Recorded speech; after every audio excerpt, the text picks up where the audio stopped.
Terima kasih banyak Ibu Kunti. Aduh, menarik sekali nih. Saya juga banyak yang saya pelajari hari ini. Ya, Ya. Eh, ini pertanyaan juga udah banyak. Cuman saya nanya yang gampang aja ya. Kan sudah paradigma anak-anak ini baik dia ASD maupun tidak ASD itu katanya mesti visual. Hmm. Apa semuanya begitu? Hmm. Saya punya pasien lucu. Anak ini dulu terlambat bicara, tapi bukan otis lah, mungkin gangguan bahasa ekspresif. Tapi itu setelah dia sekolah, dia itu harus belajar sambil mendengar lagu rock keras-keras di telinganya. Hmm.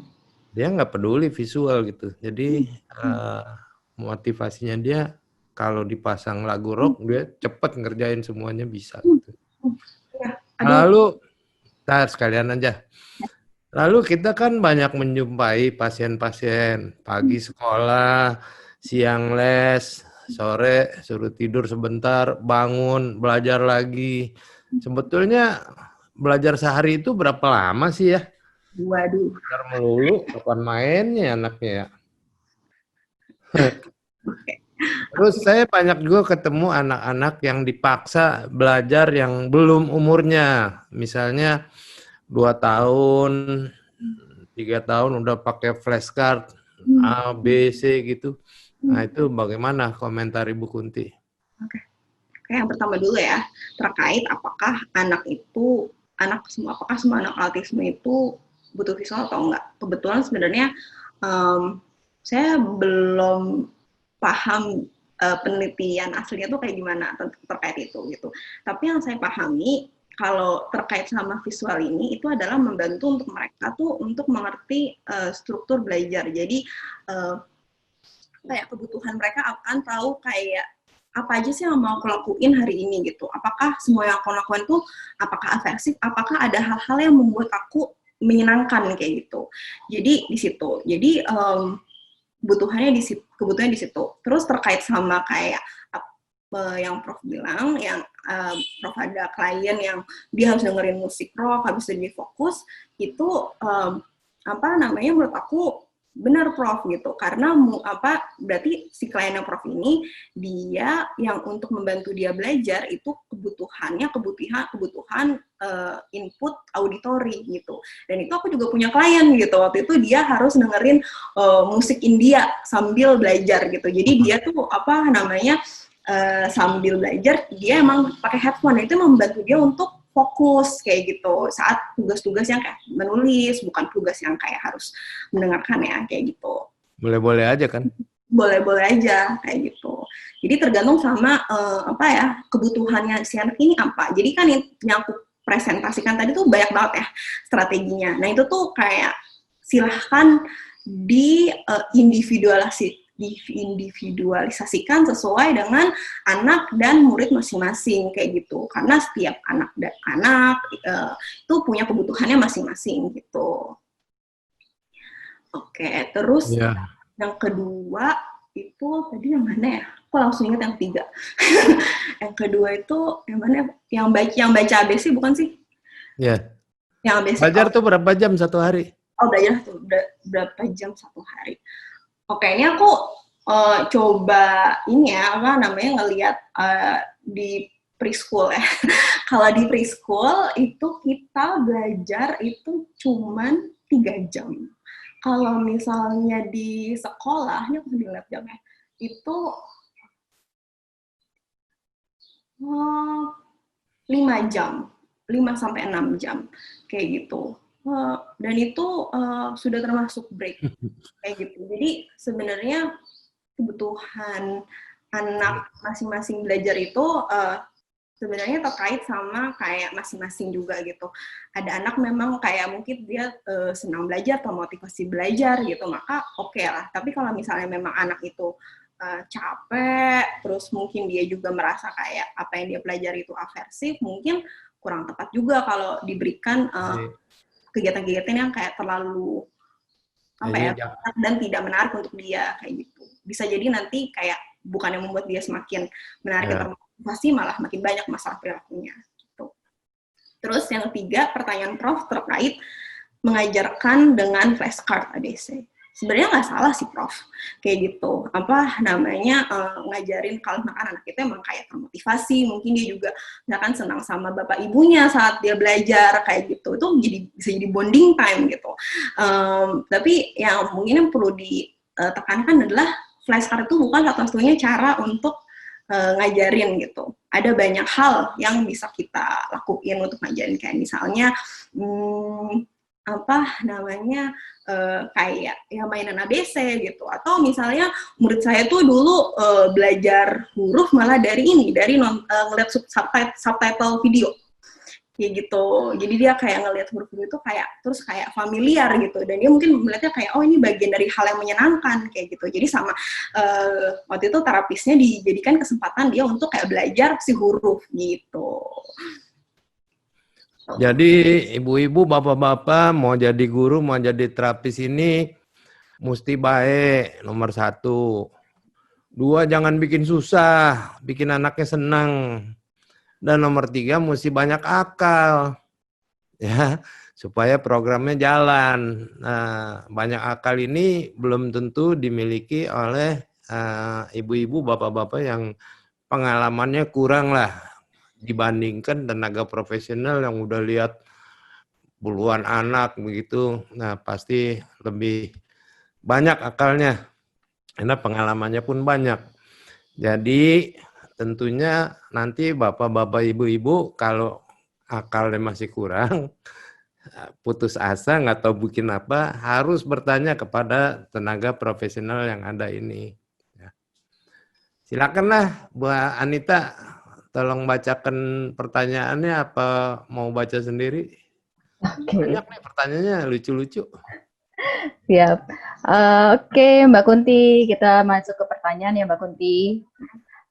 Anak saya 8 tahun, dari Bu Cika Juliana, anak saya 8 tahun, kalau belajar gak fokus, tidak bisa diam, suka mainin barang yang ada pensil, kadang dimainin seolah-olah pensil itu jadi pesawat. Nah, sudah kelas 3 masih kayak gitu. Nah, gimana nih kira-kira untuk tipsnya? Oke.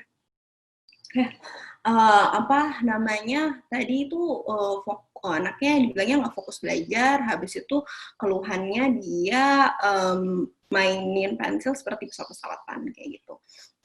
Jadi kalau misalnya terkait apa namanya pertanyaannya seperti itu tuh berarti tadi tuh terkait sama slide yang automatic reinforcement gitu. Jadi sambil aku share aja lagi kali ya. Gitu. Jadi kalau misalnya kadang tuh memang itu adalah kebutuhannya anak gitu untuk bergerak kayak gitu. Mungkin dengan kekhususannya atau mungkin sebenarnya bukan hanya anak dengan autisme, anak dengan berkebutuhan khusus yang butuh sensori. Saya pun butuh sensori kayak gitu. Kadang tuh salah satu hal yang saya lakukan kalau makan saya ingin fokus adalah saya mainin pulpen, cetak-cetak pulpen kayak gitu. Itu adalah kebutuhan sensori saya gitu. Saya butuh fidget gitu. Jadi apa namanya yang dipahami adalah apakah anak itu saat saat melakukan main pesawat seperti pesawat, apakah dia masih bisa kayak mendengarkan instruksi kayak gitu. Kalaupun misalnya tidak bisa ya gitu, jadi bisa dikasih kayak kesempatan untuk dia melakukan itu gitu. Jadi mungkin kebutuhan sensorinya itu tidak bisa hilang 100%, dan setahu saya juga tidak etis untuk menghilangkan kebutuhan sensori seseorang. Jadi bisa kita lakukan adalah beritahu kapan dia boleh mainin si pensil itu, kapan dia harus fokus, kayak gitu. Seperti itu. Dan kalau terkait makan, Ibu bilang kayak itu udah kelas 3 SD, mainan pesawat-pesawatan. Ibu kurang nyaman dengan anaknya mainin pulpen pesawat-pesawatan. Kira-kira ada nggak ya cara lain yang kebutuhannya tuh sama? Kalau kita main pesawat-pesawatan tuh gerakannya ngapain ya? Gitu, kayak gini. Oke, mungkin ada hal yang gerakannya sama tapi lebih sesuai. Misalnya,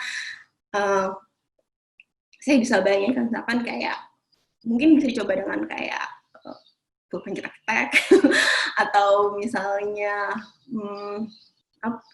mungkin juga bisa juga pakai kayak Play-Doh untuk dia mainin kayak gitu. Jadi di situ sih. Jadi bisa Ibu coba cari kalau makan ibu kurang nyaman dengan anak ibu main itu, coba ibu lihat gerakannya tuh kira-kira menimbulkan sensori apa ke dia, dan itu ibu cari kayak hal lain yang bisa dilakukan yang ibu rasa tuh boleh gitu. Tapi kita sepertinya tidak etis untuk menghilangkan kebutuhan sensori itu 100% gitu. Begitu, Mbak. Oke. Nah, berikutnya ada pertanyaan juga nih yang menarik tadi seputar dengan sensori. Saya langsung aja dari Bu Heni Suryani. Bedanya kebutuhan sensori dan flapping. Flapping itu adalah satu jenis kegiatan yang menunjukkan dia butuh input sensori jadi flapping itu adalah satu kegiatan yang menunjukkan dia butuh input sensori kayak gitu. Nah, setiap anak tuh kebutuhan sensori itu beda-beda kayak gitu. Jadi itu adalah bagian dari yang menunjukkan kalau dia butuh input sensori yang muncul saat dia ngelakuin flapping gitu. Gitu, Mbak. Oke, berikutnya ini ada pertanyaan juga dari Ibu Endang Wahyuni. Anak sudah vokal tapi belum bisa mending maksudnya ya. Dalam penyampaian visual schedule, apakah perlu disampaikan secara detail setiap kegiatannya? Good question. Jadi saat ngelakuin jadi anaknya tadi sudah bisa men tapi belum verbal. Ya, oke. Jadi mungkin visual schedule-nya itu yang penting adalah anak itu tahu kegiatan yang menggambarkan kegiatannya gitu. Jadi misalnya anak itu sedang habis dari makan, misalnya pertama kali misalkan kayak kegiatannya adalah akan main Lego, gambar Lego gitu. Yang penting anak itu tahu ini tuh gambarnya menunjukkan kegiatan apa yang mau saya lakukan kayak gitu. Terus apakah butuh detail atau enggak tergantung sama anaknya. Kebanyakan sih tidak butuh detail, yang penting tuh cukup singkat dan menggambarkan kayak gitu. Misalkan gambar dan tulisannya Lego gitu udah cukup. Oke, berikutnya mungkin kita ambil dari yang angkat tangan dulu ya. Dari Nimas Rifa.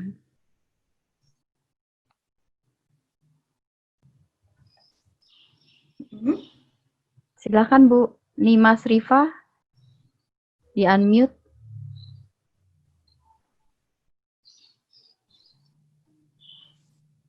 Bu Nimas Rifa.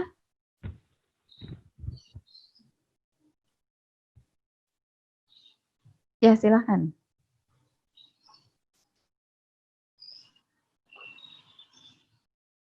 BTW Bu Ruri kalau mau nambahin boleh ya Bu ya. Mbak Anita juga, yang lain juga. Silahkan kalau ada mau nambahin. Silahkan. Bu Nimasnya belum ya? Oke, pertanyaan satu lagi nih Bu. Mbak Kunti ya, dari Bu Erika Dina, anak saya 5 tahun TKB, tidak mau belajar baca menggunakan buku. Lebih suka pakai aplikasi belajar yang ada di HP. Dan anak saya itu suka menggambar. Kalau disuruh menggambar oleh guru, dia cepat sekali selesainya. Mewarnai juga cepat sekali, tapi nggak serapi dan sebagus teman-temannya. Bagaimana mengatasinya? Yang pertama, sebenarnya berarti anaknya mungkin bisa mau membaca, cuman dia tidak tertarik sama buku gitu ya, gitu. Mungkin berarti yang hal yang tidak menyenangkan ini kan si buku. Hal-hal apa dari bukunya ini yang membuat dia itu kurang menyenangkan gitu? Apakah mungkin bukunya itu isinya tokoh-tokoh yang dia kurang suka, atau memang tidak menarik, tidak interaktif seperti aplikasi kayak gitu? Bisa dipikirkan antecedennya tuh abinya ke situ kayak gitu. Terus terkait sama anaknya suka menggambar habis itu baca, mungkin bisa digabungkan keduanya Bu. Jadi misalnya dia menggambar apa, habis itu ibu buatkan ceritanya kayak gitu. Hal-hal yang mungkin membuat dia kayak merasa kayak gambar itu kan sesuatu yang dia suka, berarti suatu hal yang meaningful buat dia, kayak gitu. Nah itu bisa dimasukkan itu si instruksi membacanya gitu di situ. Itu hal yang saya pikirkan sih, gitu. Oke, jadi kita manfaatin ya Mbak Kunti ya, manfaatkan apa yang anak suka untuk meningkatkan motivasi belajarnya kayak yang kemarin Mbak Jen juga sampaikan ya. Oke, berikutnya dari Ibu Lena Bahari, mau tanya bagaimana caranya jika anak hanya fokus di satu mainan saja, disuruh simpan nggak mau? Anak fokus simpan, disuruh simpan nggak mau, jadi dia nggak mau mainin mainan lain gitu ya misalnya. Ya, mungkin satu itu aja dan mungkin ketika diarahkan untuk belajar mungkin juga susah ya karena dia fokusnya ke mainan tersebut gitu ya. Nah, itu tuh menurut aku tepat banget tuh kalau misalkan ibu mencoba strategi yang tangible. Cuma aku buka slide-nya. Nih, gitu. Jadi, mungkin dia ada perasaan kepemilikan akan barang ini yang cukup kuat gitu. Jadi, yang membuat dia tidak mau itu adalah perasaan kayak nanti aku dapat laginya kapan ya gitu, lama nggak ya aku nggak dapetin laginya, kayak gitu. Nah itu tuh bisa dicoba dengan jadwal kayak gitu. Jadi mungkin tadi concernnya mainnya itu mulu nggak mau mainan lain gitu. Jadi mungkin dijadwalkan misalkan yang pertama adalah misalkan mainan, misalkan contoh mainan yang dia mau melulu adalah Lego gitu. Mainan yang mau ibu kenalkan misalnya mainan boneka-bonekaan kayak gitu. Jadi misalkan jadwal yang pertama boneka-bonekaan, jadwal yang kedua mainan Lego, kayak gitu. Terus itu juga bisa ditambahin sama instruksi yang ini, kayak apa namanya boleh gitu, apa namanya saat kamu udah main ini gitu. Itu sih, itu yang bisa dicoba gitu. Jadi dilakukannya tuh di awal sebelum apa namanya sebelum pas di awal banget sebelum anak ini mungkin apa namanya main sama mainan itu sudah dikasih tahu kayak apa namanya hari ini selain mainan Lego kamu juga kita nanti mainan boneka bareng-bareng ya kayak gitu. Kayak gitu misalkan dia bilang maunya Lego kayak gitu, iya Lego, iya boleh Lego gitu. Pertama boneka lalu Lego, bisa dicoba. Oke, berikutnya kita jawab lagi ya Mbak Kunti dari Kenisha. Dalam penyampaian visual schedule, apakah perlu disampaikan secara detail setiap kegiatannya? Bagaimana jika gambar-gambar tersebut malah membuat anak jadi ngobrol tentang gambar itu, jadi teralihkan perhatiannya gitu? Yes. Berarti kalau misalkan kayak gitu, visual schedule-nya ini apa namanya malah nggak membantu ya kalau misalkan dia jadi ngobrol tentang gambar-gambarnya. Mungkin bisa dimodifikasi jadi visual schedule yang membuat lebih mungkin kalau misalkan anaknya ini memang sudah bisa membaca, mungkin gunakan tulisan atau misalkan gambar yang netral kayak gitu. Jadi memang tidak ada hal yang baku gitu. Kalau misalnya kalau visual schedule-nya malah membuat distraksi, ya kita ubah gitu. Gimana supaya ini menjadi tools yang membantu kita, bukan tools yang malah menyusahkan kita. Gitu. Oke. Nah, berikutnya kalau misalnya, jadi tadi kita tetap memanfaatkan itu, tapi kalau misalnya tidak distraksi. Tapi kalau distraksi, sebenarnya lebih baik kita remove ya. Maksudnya kita pindahin dulu nih, gitu ya. Oke. Nah, dari Ibu Lena Bahari, untuk contoh-contoh sensori yang tadi dibahas, berapa lama untuk anak jalanin sensori tersebut? Seperti contohnya duduk di bouncy ball, main play-doh, dan lain-lain. Berapa lama untuk break-nya ya, sensory break-nya ya? Betul. Break itu kebutuhan anak itu beda-beda kayak gitu. Tapi gue bisa mulai dengan kayak ngasih 1 menit atau 2 menit kayak gitu. Itu biasanya yang kayak praktis yang wajar ya. Kayak kamu boleh main trampolin semenit gitu. Kayak gitu. Habis itu nanti habis itu kayak apa namanya at least kayak kebutuhannya dia udah mulai terpenuhi, dia bisa ke jadwal yang lain. Jadi sangat tergantung ya, karena individual differences tadi ya Mbak Kunti ya.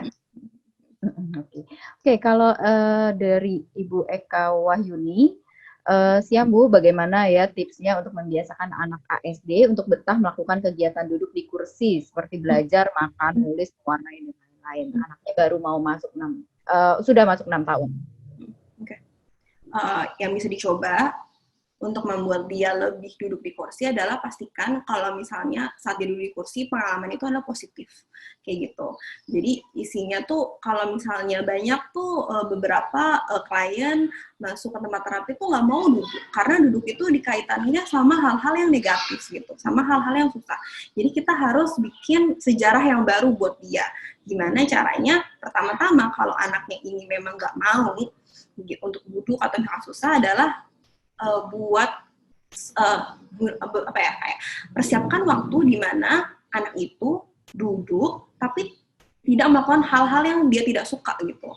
Jadi misalkan duduk, misalkan dia sambil ibu bacain tuh dongeng gitu. Misalkan duduk sambil misalnya main Uno kayak gitu. Jadi kegiatannya tuh bisa itu. Nanti sedikit-sedikit kita dimasukkan tugasnya gitu. Dan juga si jadwal ini sebenarnya cukup banyak membantu dia anak itu untuk paham kayak berapa lama aku harus duduk gitu. Misalkan ibu udah kasih rules, misalkan selesaikan tugas baru boleh break kayak gitu. Habis itu kasih jadwal juga berapa lama mereka dia tuh ngapain kayak gitu. Karena dan terkait duduk pahami juga kayak banyak dari anak-anak ini itu dia memang kebutuhannya itu susah untuk duduk gitu, untuk duduk tenang di kursi gitu. Sampai makanya ada rocking chair, ada bouncy ball kayak gitu. Karena memang dia punya kebutuhan sensori itu gitu. Dan kita nggak kayak terima anaknya memang kebutuhannya itu dan cari hal apa yang di lingkungan yang bisa membantu dia gitu. Oke, saya bacain aja nih, ada sempat dia chat. Bagaimana menghadapi anak kelas 3 dengan gangguan sensori dan setiap melihat pensil pasti diambil dan langsung coret-coret tembok. Jika pensilnya diambil, dia pasti memukul. Nah, bagaimana cara untuk membuatnya belajar tanpa mencoret-coret tembok? Okay. Jadi dia suka mencoret tembok, kalau pensilnya diambil, dipukul. Jadi dia ingin punya kontrol terhadap si pensil ini gitu ya. Jadi ya berikanlah kontrol itu kayak gitu. Memukul adalah agresi gitu, hal yang kita berusaha untuk jangan sampai itu terjadi gitu. Apalagi kalau udah mukul terus mulai dia belajar kalau mukul dia bisa dapat barang yang diinginkan, itu bisa jadi bahaya ya. Salah satu hal yang bisa kita lakukan adalah ini mungkin akan lebih repot, tapi kalau materialnya ada itu bisa temboknya itu ditempelin kertas gitu. Jadi dia coret-coretnya di kertasnya, itu bisa dilakukan kayak gitu. Atau yang bisa dilakukan adalah dengan ini topiknya tapi bukan antecedent, tapi bisa dilakukan. Jadi adalah dengan mengajarkan dia di mana yang dia boleh menggambar gitu dengan si pensilnya ini. Misalnya kasih tahu dia untuk makan. Kalau dia pertama gambarnya di papan tulis, kamu pertama pilihannya ibu gurunya misalnya gambarnya di papan tulis atau misalnya gambarnya di buku gitu. Nah, kalau makan kamu udah bisa gambar buku, kamu boleh ngelakuin kegiatan pilihan kamu yang kamu mau apa kayak gitu. Kalau makan mau dia mencoret tembok kayak gitu, bisa dilakukan adalah bisa temboknya dikasih kertas atau bisa juga kayak dicari lagi Bu, apalagi yang kegiatan lain yang dia suka gitu, yang kayak membuat anak itu kan mungkin pasti ada, mungkin selain nyoret tembok ibu tahu ada hal lain yang dia suka gitu, yang juga memotivasi dia, yang buat dia senang kayak gitu. Jadi mungkin kalau akan diulang lagi, saran saya yang pertama dia bisa ibu kasih tugasnya pilihan ibu, yaitu misalkan dia bisa nulis di kertas. Yang kedua dia boleh dapetin dia dapat aktivitasnya tuh hal yang dia suka, yang lain gitu. Oke, jadi dikasih aktivitas lain juga bisa ya Mbak ya. Berikutnya, nah ini ada pertanyaan dari Hasriani Santaria. Pertama, saya mau tanya metode ini bisa dipakai dari usia berapa sampai usia berapa, gitu. Karena anak saya usia 5 tahun 7 bulan, saat diajak belajar, misalnya belajar nulis, sangat banyak alasannya. Nanti ya, abis ini aku abis makan dulu ya, abis main dulu ya, gitu, dan lain-lain. Mungkin. Yes. Metode ini bisa digunakan sebenarnya bisa dibilang kayak di apa namanya, kayak saya menggunakan metode si Abby ini dimulai dengan murid saya yang masih preschool, yang mana yang preschool itu ada yang kayak very little, umurnya 2 tahun gitu, untuk menggunakan si teknik antecedent based intervention ini gitu. Bisa semuanya kalau anak-anaknya tadi dibilang kayak istilahnya kayak ngeles gitu, ini dulu ya kayak gitu, pastiin tadi berarti tugas yang dia disuruh itu sebenarnya dia nggak mau gitu. Jadi mungkin itu juga bisa dimodifikasi gimana sih supaya tugas ini bisa lebih menyenangkan kayak gitu. Habis itu kayak kalau anaknya itu kayak pingin ada kontrol kayak gitu, ya berikanlah kontrol itu. Kontrol apa yang dia bisa punya gitu. Kontrol misalnya kayak kapan, misalkan kayak oke, kamu ngerjain ini habis makan atau sekarang sebelum makan kayak gitu. Nah, pastikan di mana tadi sudah bilang untuk harus konsisten kalau udah ngasih rules-nya kayak gitu. Jadi kalau misalkan anaknya itu udah bilang kayak 5 menit, misalkan dia udah milih kayak ya udah habis makan gitu, oke dan kayak gitu. Pastikan nanti anak itu dibantu untuk ngelakuin si instruksi itu gitu. Oke. Berikutnya dari nah ini tadi yang berkaitan dengan yes ini loh Mbak Kunti, dari Adinda. Yes, yang anak yes dulu gitu ya. Nah, Adinda Tisalita, saya sudah menerapkan mengganti kata yes sebagai pengganti no. Tapi anak-anak tetap menganggap kalimat saya sebagai larangan. Ada tips nggak nih Mbak biar berhasil?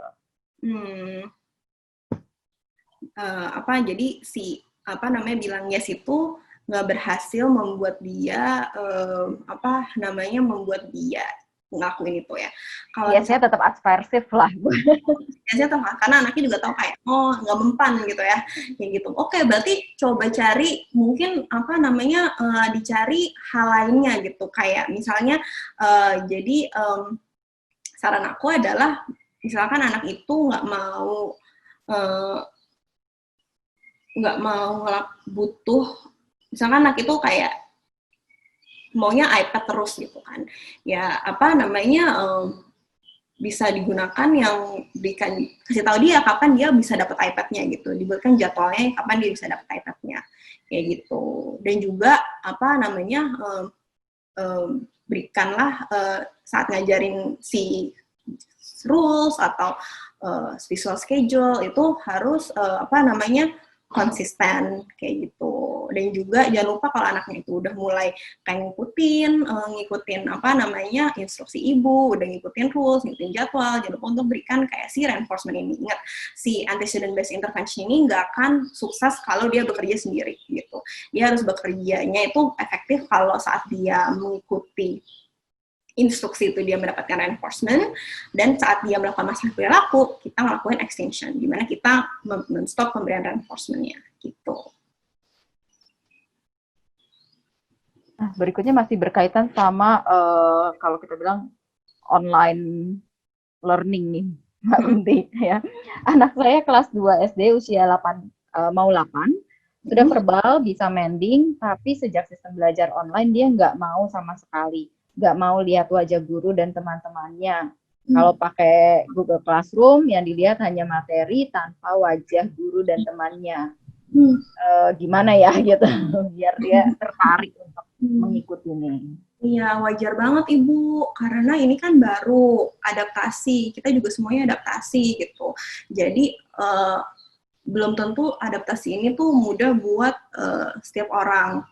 Jadi mungkin hal yang mungkin ibu bisa cari tahu nih hal apa yang membuat anak ini nggak mau, apa dia mungkin merasa cemas karena dia nggak tahu apa yang dia mau nanti lihat gitu di videonya gitu, atau mungkin ada pengalaman negatif, atau mungkin sebenarnya dia nggak tertarik sama videonya kayak gitu. Jadi adaptasinya tuh sangat-sangat wajar kayak gitu. Jadi kalau misalnya yang disarankan saat ngelakuin si online learning ini, seminggu 2 minggu pertama itu sesinya tuh dibuat se-fun mungkin kayak gitu. Kurangi berikan instruksi-instruksi kalau misalkan memang memungkinkan ya dari sekolah atau makan tempat terapi gitu. Mungkin kan kayak karena ini adalah anak itu masih adaptasi, masih dia tuh belajar. Nah, setiap hal yang diadaptasi itu untuk supaya dia mau ngelakuin itu perlu dibuat pengalaman positif kayak gitu. Jadi ini baru kepikiran sedikit aja ya, kayak behavioral momentum gitu. Jadi bisa misalnya kayak anak itu nonton misalnya anak itu bukan behavioral momentum ya, tapi mungkin lebih ke schedule gitu. Jadi kayak misalkan di schedule-nya dibuat kayak hal yang pertama itu hal yang dia menyenangkan, habis itu habis itu dia ngakuin nonton video, baru dia ngakuin tugas kayak gitu. Juga bisa dengan cara yang tadi gitu. Jadi kayak kalau misalkan anaknya memang nggak mau sama sekali, kita mulainya pelan-pelan gitu, dan jangan lupa berikan reinforcement saat anak itu sudah mau mulai melakukan tugas yang diminta. Oke. Nah, berikutnya dari YouTube nih, yang memantau di YouTube ada pertanyaan Bu dari Maluku kayaknya. Anak saya 7 tahun, setiap diminta mengulang hafalan surat pendek, kemarin selalu disalah-salahin, padahal anaknya tahu yang benar seperti apa. Nah, gimana nih cara mengatasinya? Okay. Anak itu disalah-salahin. Berarti sebenarnya kalau disalah-salahin itu kira-kira apa yang dia efek apa yang dia dapetin ya gitu. Apakah efeknya dia jadi seneng lihat muka orang kesel gitu, ataukah efeknya itu dia jadi nggak ya udah karena waktunya habis buat ngelakuin hafalan ini, jadi dia nggak ngelakuin hal yang lain gitu, kayak gitu. Jadi itu bisa dicari tahu. Nah, terkait sama hafalan yang ini, hafalan yang salah itu sebenarnya kalau makan pakai cara yang sengaja disalahin, itu kan kayak bisa kita bantu dari awal kayak gitu. Jadi misalkan lagi hafalan itu misalkan kayak mungkin kalau hafalan kan harus memori ya, tapi daripada dia salah-salahin, mungkin targetnya diubah jadi kayak dia melafalkan surat yang benar kayak gitu. Nah, melafalkan surat yang benar itu bisa kayak ibu bantu dengan misalnya kayak ibu kasih model kayak gitu. Jadi dia tuh nggak sempat untuk ngelakuin, atau misalkan nggak ngelakuin hal-hal ini kayak gitu. Terus juga pastiin nanti sikap kita tuh seperti apa saat kita salah-salahin kayak gitu. Kayak apakah mau kita kesel bikin dia seneng gitu, ataukah dia mendapatkan kayak jadi nggak usah ngafal-ngafalin surat lain karena ya udah fokus aja ke surat ini gitu. Sampai selesai belajarnya ngafalin surat ini. Nah, kalau dari ini dari Oppo F7 nih, nggak ada ininya. Bu, anak saya 9 tahun susah sekali diajak belajar, kalau nggak mau belajar malah nangis atau marah-marah. Kita harus paksain atau selesaikan tugasnya atau ngikutin maunya dia ya? Gitu. Anak saya nggak mau belajar. Jadi kalau diajak belajar jadi malah nangis atau marah-marah. Nah, kita harus paksakan untuk selesaikan tugasnya atau ngikutin maunya dia nih. Jadi kan berarti si tugasnya belajar ini kan aversif ya, kayak gitu. Nah, kalau misalkan dia udah menangis marah-marah, itu berarti itu kan nangis marah-marah itu kan masalah perilaku ya. Berarti yang idealnya yang dilakukan kalau kita udah ngasih instruksi anak itu nangis dan marah-marah adalah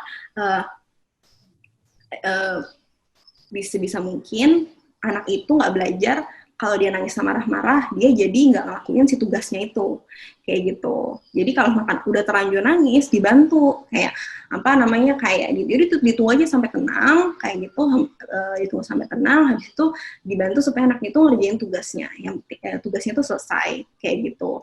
Tapi besok-besoknya bisa digunakan strategi-strategi pencegahan, bisa kayak dianalisa lagi nih Bapak Ibu, kayak apa sih yang membuat si tugas ini tuh menjadi aversif kayak gitu. Kalau terapi fokus tuh ada apa enggak ya? Terapi fokus. Ya, ada yang nanya nih. Terapi fokus. Bagaimana cara meningkatkan fokus anak umur 3 tahun sampai 4? Fokusnya itu fungsinya mungkin dalam mengenal huruf dan angka. Terus sambungannya usia ideal untuk mengajarkan angka dan abjad berapa? Sekarang banyak terapi-terapi itu, terapi buat fokus tuh. Terapi dibuka tempat terapi khusus buat fokus. Bener apa enggak sih? Terkait ini aku mau ngasih masukan, tapi silahkan kalau teman-teman yang lain mau ngasih bantuan. Kalau terkait sama mengenalkan angka sama huruf itu, di kurikulum yang saya lakukan itu dulu untuk ngajarin anak preschool usia dimulai dari sekitar 3 sampai 5 tahun itu dasar-dasarnya itu diberikan kayak gitu. Tapi dilakukannya adalah dengan bentuk bermain gitu, bukan flashcard kayak gitu, sambil bermain dengan kayak sambil kayak misalkan kita baca buku bareng-bareng gitu, baca buku cerita kayak gitu. Habis itu nanti itu kan nanti ada huruf A yang besar kayak gitu. Jadi dipaparkan tapi tidak dipaksakan kayak gitu. Dipaparkan tapi tidak dipaksakan kayak gitu. Karena dan juga sama untuk kayak angka kayak gitu, konsep 1-10-nya sudah mulai ada sih jadi target juga kayak gitu, dan diajarkannya sambil bermain, jadi ngajarnya tuh sambil kayak cari mainan apa yang dia suka, misalkan Lego misalnya, mobil-mobilan kayak gitu, jadi itu berapa mobilnya gitu. Terapi fokus ada nggak ya? Fokus. Ada yang pernah dengar nggak teman-teman terapi fokus? Iya, mungkin bantu dikit jawab. Ya kalau terapi fokus itu kan sebenarnya boleh dibilang memang banyak jenisnya gitu. Tapi ya mungkin kalau kita bilang fokus, masalah sebenarnya balik lagi kita harus lihat masalahnya sih, gangguannya apa, kenapa dia nggak fokus. Apalagi kalau kami dari behavior, ya tadi kenapa nih dia nggak fokus, apa yang menyebabkan dia nggak fokus, terus sebenarnya bagaimana meningkatkan fokusnya. Tapi kalau tadi 3 tahun nggak fokus, itu kan kalau kita lihat dari tahap perkembangan, sebenarnya masih hal-hal yang wajar aja ya. Kalau misalnya anak 3 tahun tahapnya masih banyak bergerak, masih butuh yang fokusnya masih pendek, belum terlalu panjang. Ya jangan harap anak 3 tahun bisa fokus setengah jam, misalnya, ya itu mah berlebihan gitu, tidak sesuai sama tahap perkembangannya memang si anak sendiri. Nah, sama kalau menurut saya juga berkaitan dengan tadi baca, tulis, menghitung, hal itu juga ada tahap perkembangannya sendiri. Jangan sampai misalnya di tahap-tahap usia yang terlalu dini, anak dipaksakan untuk paham angkanya gitu ya, tahu angka, tapi sebenarnya dia tahu angka nggak tahu konsep jumlahnya juga percuma. Dia tahu 3 nih, angka 3, tapi dia nggak tahu 3 itu adalah 3 buah Lego, 3 buah apel, dan lain-lain. Mungkin saya setuju sama Mbak Kunti tadi gitu, bahwa kita harus ajarkan dulu, kenalkan dulu itu secara menyenangkan buat anak dalam situasi yang bermain dan menggunakan benda-benda yang konkret, karena proses berpikir perkembangan anak ada di situ gitu.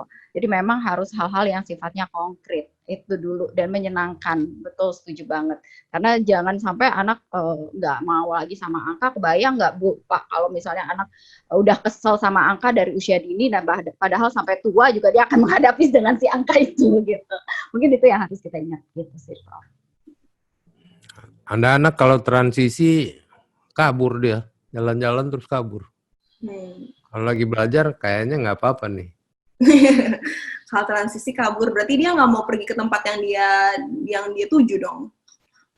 kayak gitu. Ya. Nah, apa namanya yang bisa dilakukan kalau misalkan dia transisi, jadi kita mesti tahu nih apa yang aversifnya gini, apakah yang aversifnya tempat yang dia tuju, aktivitasnya atau gimana nya kayak gitu. Kadang-kadang dia nggak mau ke tempat yang dia tuju karena dia nggak tahu itu tempatnya apa dan dia ngelakuin apa kayak gitu. Jadi itu makanya dikasih gambar gitu. Kita nanti mau ke sini ngelakuin ini. Kadang-kadang dia ngelakuin nggak mau pergi ke situ karena udah ada pengalaman. Kalau dia pergi ke situ pasti hal yang dia lakukan, yang dia dapatkan adalah hal yang negatif. Makanya kita kasih tadi kegiatan yang sebelumnya gitu, yang menyenangkan kayak gitu. Jadi kita bilangnya kayak, daripada kita bilang kayak, oh kita mau ke kamar kamu gitu, kita bilangnya mau ke dalam rumah, mau makan snack kayak gitu. Tapi kan yang penting anaknya tuh transisi dari luar rumah ke dalam rumah gitu. Dari Pak Danang nih, kalau anak nggak bisa diajak negosiasi waktu gimana? Tapi nggak bilang anaknya umur berapa? Anaknya maunya kontrol waktu ya. Jadi kalau makan nggak kontrol waktu. Jadi coba pilihan apa yang bisa dia kasih, yang bisa dikasih ke si anaknya kayak gitu. Di mana, kapan, ini juga aku nggak begitu jelas ya maksudnya apa nih, anaknya mau nggak bisa diajak negosiasi kontrol waktu tuh konteksnya seperti apa. Aku juga bingung. Mungkin jadwal belajarnya kali ya? Mungkin pemahaman tentang konsep waktu kali ya Mbak Kunti gitu. Gimana mungkin perlu mengajarkan konsep waktu sama anak seperti itu. Kalau anaknya mungkin belum paham. Oh, itu bisa pakai yang ini sih, bisa pakai yang tadi yang kayak visual timer itu. Visual timer itu udah banyak kok aplikasinya di iOS atau di Play Store. Itu bisa dikasih tahu untuk ngasih tahu anak berapa lama dia ngelakuin itu. Jadi intinya dia daripada dia jam, dia kayak semakin lama semakin berkurang kayak gitu. Visual timer. Atau misalkan kalau makan mau pakai cara manual, bisa pakai cara sticky notes itu yang ditempelin yang kayak, jadi kalau waktunya udah mulai berkurang, diambil satu, kayak gitu. Kayak gitu tuh kalau anaknya memang masih belum paham soal waktu. Jadi dibikin konkret dulu ya Bu ya, Mbak Kunti ya, waktunya itu. Karena waktu kan konsep yang abstrak sekali ya sebenarnya ya.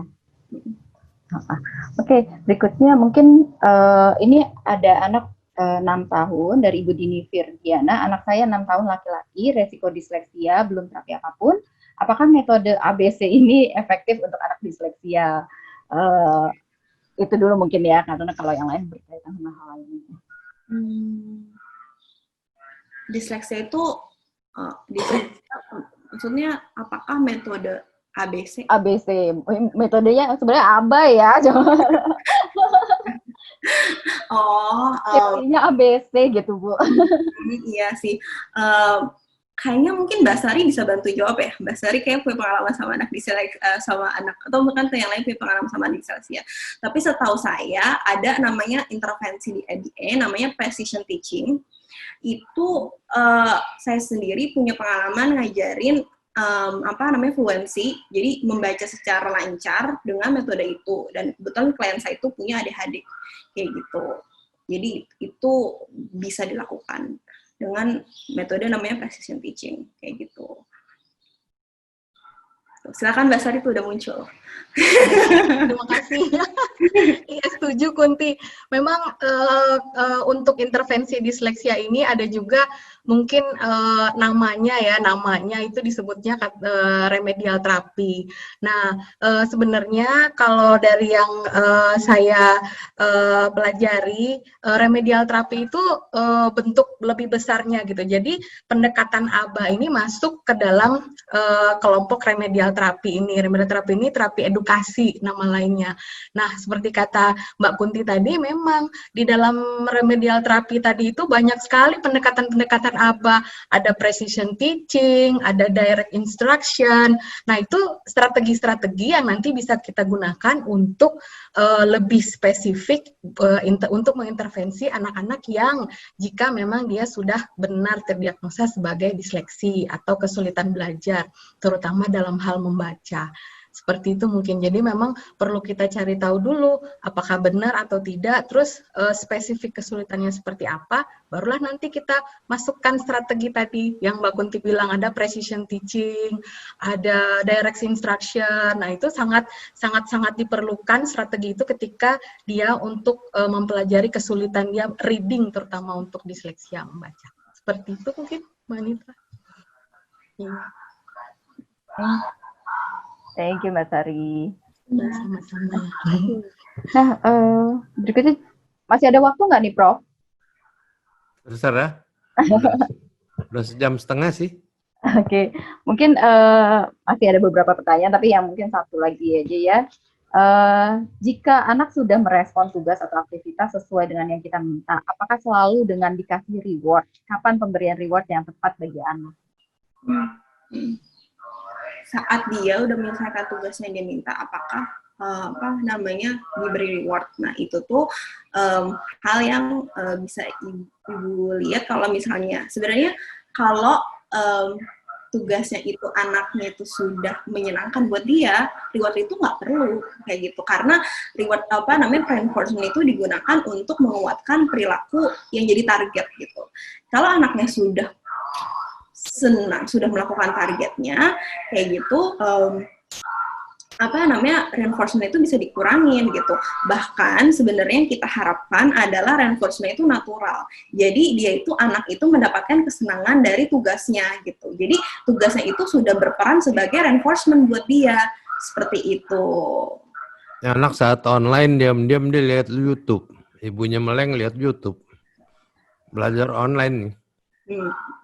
Itu adalah memang kesulitan yang juga saya alami, karena susah banget ya ngontrol ya untuk anaknya itu, untuk kalau makan online lihat YouTube gitu. Kalau itu tuh biasanya tuh kita tuh ngelakuin kayak sebagai guru tuh bisa ngelakuin checking. Kalau misalnya anaknya itu udah mulai kayak misalnya lagi diberikan instruksi terus dia kayak ngetik hal yang lain kayak gitu, misalkan bisa bilang kayak misalkan nama anaknya Prof gitu ya, Prof ini angka berapa kayak gitu. Jadi bisa kayak gitu. Jadi apakah dia lagi ngeliat Zoom atau dia lagi ngeliat YouTube kayak gitu. Karena kalau makan kayak gini kan dia harus ngeliat Zoom. Untuk ngeliat Zoom kayak gitu. Bisa dilakukan beberapa checking untuk ngeliat anaknya itu dari si guru instruksinya kayak gitu. Terus kalau misalnya instruksinya itu memang tidak interaktif, gurunya itu nggak ada di online, dikasihnya video, ya kalau misalkan ibu tidak bisa kontrol, mungkin saat dia belajar mungkin YouTube-nya bisa digembok ya kali ya, digembok atau misalkan di delete dulu kalau misalkan ibu nggak bisa kontrol gitu, kayak gitu. Nanti saat dia dapat break baru dia boleh dapat akses ke YouTube lagi gitu. Jadi kalau ketahuan diapain tuh? Kalau makan ketangkap ketahuan lagi waktu belajar udah lihat YouTube. Nah, tergantung nih Prof, makanya tadi kan penting adanya rules sebagai sebuah intervensi gitu. Udah di-set belum rules-nya? Saat ini waktunya Zoom, berarti kita makan Zoom, tidak ada YouTube, kayak gitu. YouTube itu bisa kamu dapatkan nanti gitu. Kalau belum di-set aturannya, ya bisa diingatkan lagi aja, kayak ingat loh ini belajar gitu, nanti kamu dapatnya YouTube-nya nanti gitu. Jadi udah dikasih instruksi yang jelas belum, ekspektasinya apa nih sama anak belajar.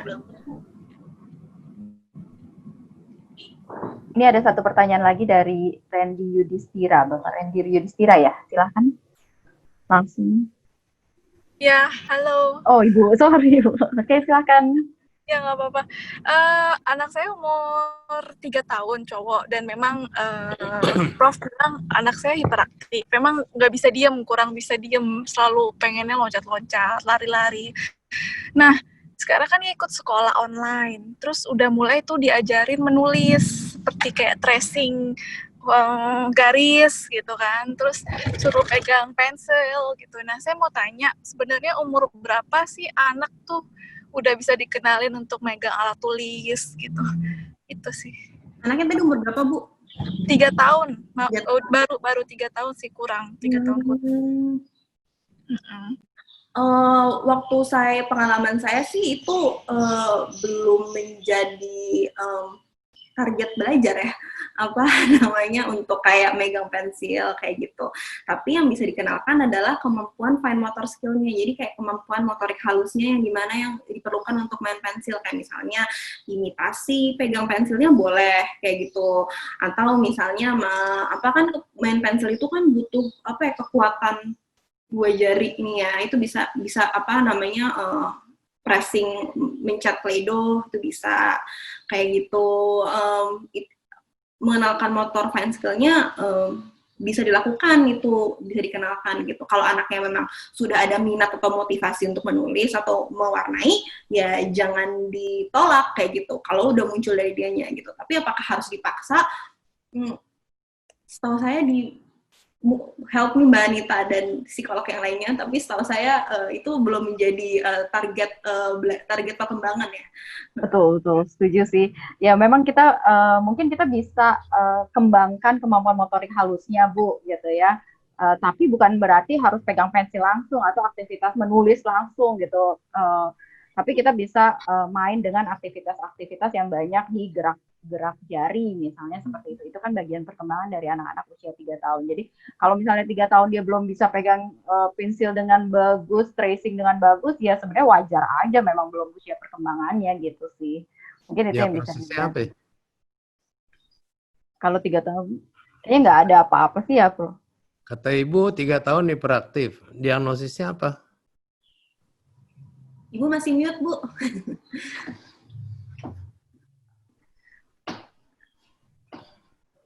Nggak ada. Sudah. Diagnosisnya nggak autis karena bagus kan interaksinya. Cuma hiperaktif, terus jinjit kan, terus ekolalia sama repetitif.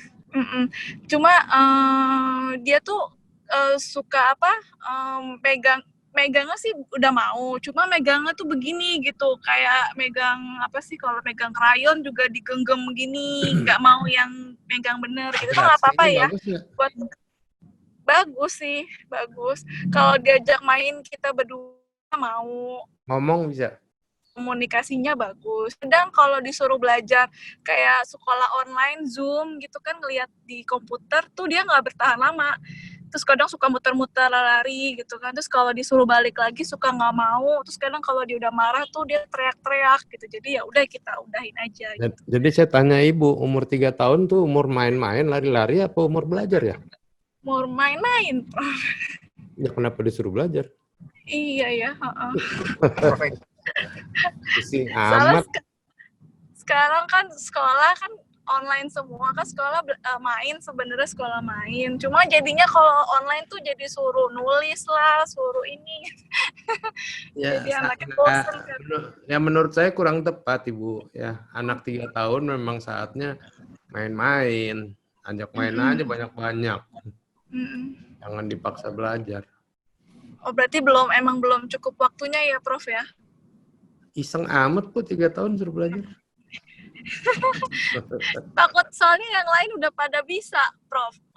Nulis tuh, takutnya dia terlambat gitu. Ya udah, makasih ya Mbak Kunti, Prof. Ya, Bapak-bapak, Ibu-ibu, tampaknya udah cukup, kita hampir berapa nih? 1,5 jam, 2 jam ya? Hampir.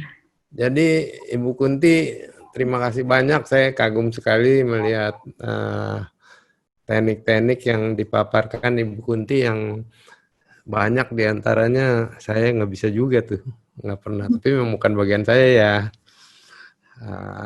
Untuk bapak-bapak dan ibu-ibu mungkin ada kesulitan, tapi sedikit banyak pasti bisalah mengambil sarinya dari semua yang dibicarakan hari ini dan mencoba mempraktekannya di rumah.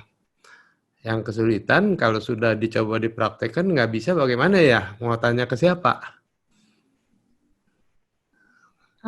Oh ya, apa namanya, kalau ini aku kalau misalkan ada kasus yang lebih personal, mungkin yang ini bisa dengan menghubungi kayak praktisi atau behavioral analis terdekat kayak gitu. Nanti di slide-nya, ini akan dibagikan ya slide-nya ya?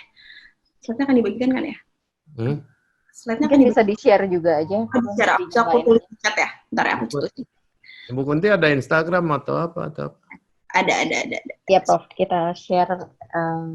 Oke, sebentar Jika Bapak Ibu mau kontak, mungkin ya. bisa kontak dari tim kami. Ini ada. Bayangan saya nggak mungkin semuanya bisa diterapkan gitu. Pasti, oh kok begini ya gitu. Ini aku tulis di chat ya. Di chat. Emang susah ya? Ya, bisa. Tuh. Udah. Klinik anakku ya. Oh. Kunti. Lah ya susah amat. FB Behavior Pulse. Silakan hubungi di situ. Kayaknya ada nih. Bapak-bapak semua bisa lihat ya, ibu-ibu ya. Ibu Ruri ada. Kristi ada. Oh, ada semua nih. Bu Kunti, Bu Jennifer ada. As Jack Hum. Yes. Kenapa bikin nama susah-susah ya? Itu namanya Jennifer, Pak, disingkat Jen Kumarga. Saya kira Jack Hum.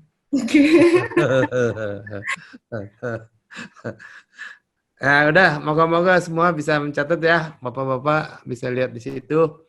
Terima kasih banyak atas perhatiannya. Juga teman-teman dari ABC ini, terima kasih sudah sharing ilmunya yang saya rasa sangat bermanfaat buat kita mengajarkan anak-anak kita, dan semoga kita konsisten tetap nanti setiap minggu kita berikan pelajaran baru, dan jangan lupa janjinya bikin training RBT. Ya, terima kasih. Wassalamualaikum warahmatullahi wabarakatuh.